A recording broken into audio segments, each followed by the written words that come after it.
दोस्तों नमस्कार। मैं राष्ट्रवादी शेर सिंह राणा, राष्ट्रवादी जनलोक पार्टी का राष्ट्रीय संयोजक, कैथल प्रकरण को लेकर अपनी बात, अपने विचार आपके बीच में रखने के लिए आया हूं। देखिए, जैसा कि हम सबको मालूम है कि कैथल में जो अभी 19 तारीख को हम लोग हजारों की संख्या में वहां पर इकट्ठा हुए और हनुमान वाटिका में, और सबके विचार विमर्श के बाद ये फैसला किया गया कि जो डीसी ऑफिस है कैथल का, वहाँ पे जाके धरना प्रदर्शन किया जाए और प्रेशर किया जाए सरकार को, अफसरों को, कि जो सही चीज़ है उसको वो करें। इसके बाद वही सभी संख्या में, हजारों की संख्या में हम लोग डीसी ऑफिस पहुँचे और वहाँ पे हमने अपना प्रदर्शन शुरू किया। डीसी और जो एसपी थे कैथल के, वो हमारे बीच में आए और उन्होंने फिर अलग से बात करने के लिए हमें अपने ऊपर रूम में बुलाया, ऑफिस में। वहाँ पे सारी बात सुनने के बाद उन्होंने हमसे कहा कि 2 घंटे के बाद, 2 घंटे का आप हमें समय दीजिए और सीएम ऑफिस में हमारी बात हुई है और 2 घंटे के बाद हम आपको बता पाएंगे कि हम क्या करेंगे। हम लोग नीचे आए, 2 से ढाई घंटे हमने वेट किया। वहाँ से किसी प्रकार का कोई मैसेज नहीं आया। जब कोई मैसेज नहीं आया तो फिर उसके बाद कुछ लोगों की ऐसी इच्छा थी कि डीसी ऑफिस में ही धरना प्रदर्शन किया जाए, और कुछ हमारे भाइयों की ऐसी इच्छा थी कि बाहर सड़क पर जाकर जाम लगाया जाए या सड़क पर प्रदर्शन किया जाए या फिर मूर्ति तक ही हमें जाना चाहिए। फिर उसके बाद हम सभी लोग सड़कों पर गए और जहाँ तक हम जा सकते थे, जहाँ तक पहला बैरिकेड आया उसको भी हमारे सब भाइयों ने जो है क्रॉस किया। उसके बाद दूसरा बैरिकेड आया जहाँ पर हम सब लोग नीचे ज़मीन पर बैठ गए। कुछ देर के बाद कुछ युवा साथी जो है आगे जाने के लिए पार्क की तरफ से गए और फिर वहाँ पे जो है लाठी चार्ज हुआ, आंसू गैस के गोले छोड़े और फिर वो लाठी चार्ज होते होते वहीं तक आ गया जहाँ पर हम बैठे हुए थे।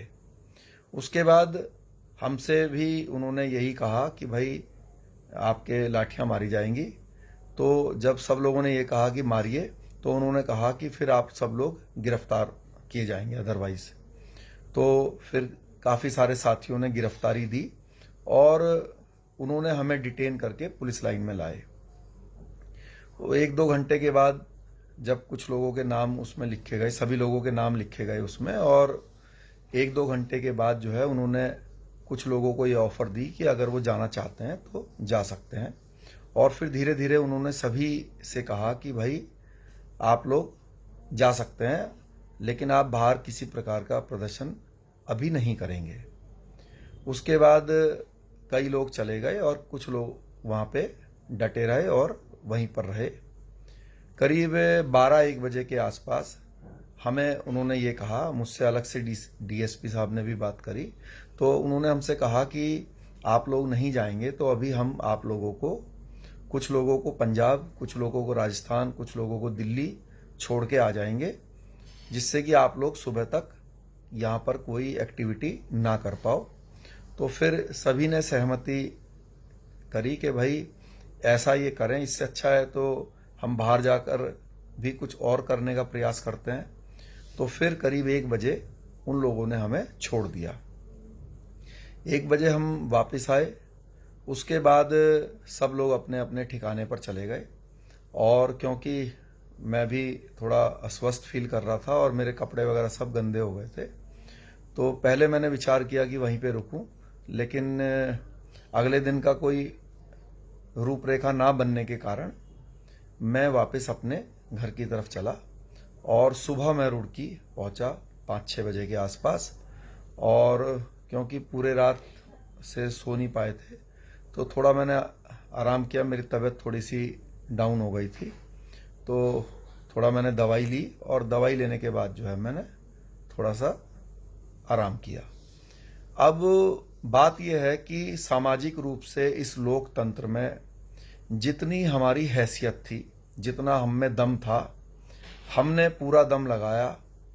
हमने धरना दिया, प्रदर्शन किया, लाठियां खाई हमारे साथियों ने, जेल गए हमारे साथी।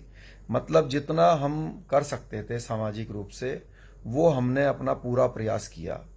लेकिन बहुत दुख है मुझे कि सरकार ने हमें हमारी हैसियत दिखा दी कि डंडे भी मारेंगे, हमें जेल में भी डालेंगे, लेकिन जो सही मुद्दा है, जो सही बात है, वो काम वो नहीं करेंगे। जबकि आप जानते हैं कि जो कार्य वहाँ पे उन्होंने हमारे को ज़बरदस्ती रोक के और ज़बरदस्ती वो काम करवा दिया जो हम नहीं चाहते थे। अब इतना ही हम कर सकते थे। मैं आपसे निवेदन करूंगा कि ये कोई पहला कार्यक्रम नहीं था इस तरह का, और ये आखिरी भी नहीं था। कभी हम सहारनपुर में इकट्ठा होते हैं, कभी हम दादरी में होते हैं, कभी हम थाना भवन में होते हैं, कभी हम कैथल में होते हैं, कभी हम ग्वालियर में होते हैं। तो ऐसे तो समाज के जो युवा हैं उनकी एनर्जी हमेशा ऐसे ही वेस्ट होती रहेगी। ये आखिरी नहीं था, आगे भी फिर होगा 1 महीने बाद, फिर होगा 2 महीने बाद। अभी कैथल में हुआ तो फिर फरीदाबाद में होगा, फरीदाबाद में नहीं होगा तो फिर यूपी के किसी जगह में होगा, कभी राजस्थान में होगा, कभी मध्य प्रदेश में होगा। तो अगर मेरे समाज के युवा साथी इस चीज को परमानेंट तरीके से रोकना चाहते हैं तो मैं बहुत 4-5 साल से ये रिक्वेस्ट कर रहा हूँ, प्रार्थना कर रहा हूँ पूरे समाज से कि आप अपने झंडे पर काम कीजिए। अगर हमारे हरियाणा में 2-4 विधायक होते और अगर हम उनको भाजपा को ये धमकी देते कि हम आपसे समर्थन वापस ले लेंगे अगर आपने हमारे साथ, हमारे समाज के साथ न्याय नहीं करा, तो आप बताइए क्या सरकार हमारी बात टाल सकती थी? सरकार बचाने के लिए वो जो हम उनको कहते उनको करना पड़ता।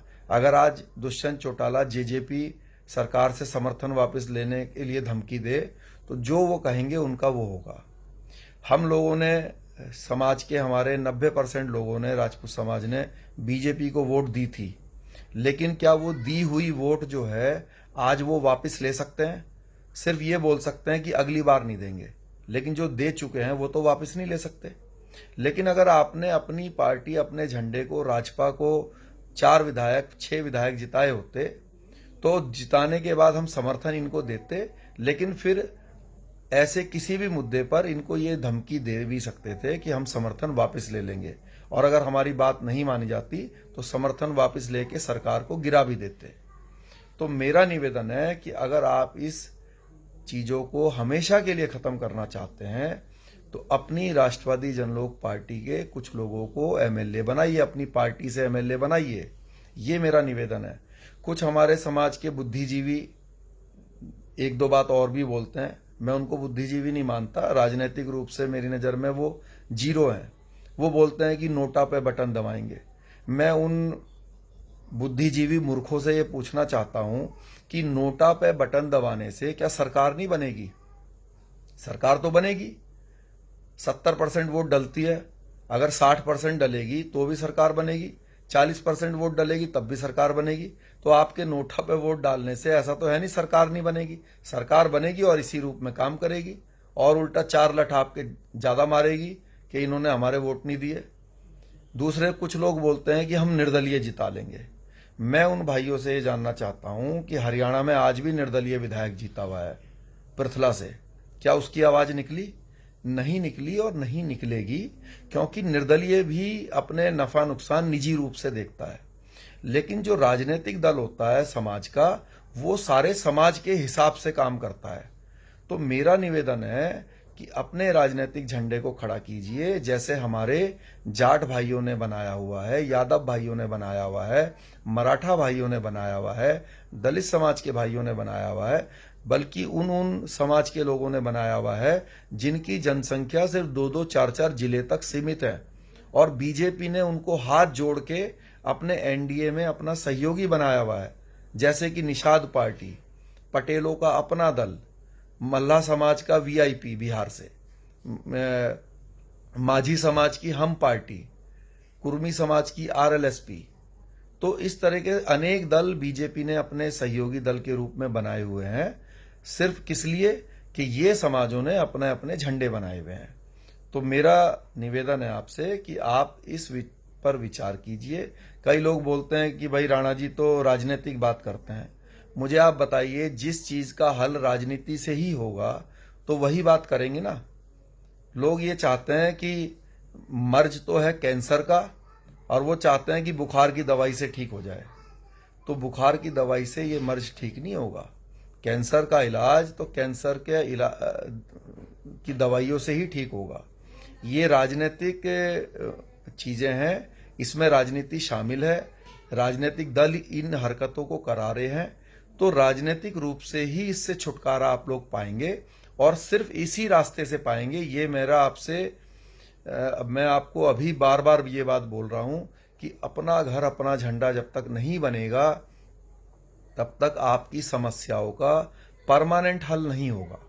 हो सकता है किसी जगह पर हमें एक छोटी मोटी जीत मिल जाए, लेकिन फिर 10 दिन बाद वैसा ही काम होगा दूसरी जगह पर। तो परमानेंट छुटकारा पाने के लिए आप अपने झंडे पर काम कीजिए, ये मेरा आपसे निवेदन है। और जिन लोगों ने भाजपा हो कांग्रेस हो, पहले कांग्रेस ने हमें परेशान किया तो हम बीजेपी में आए,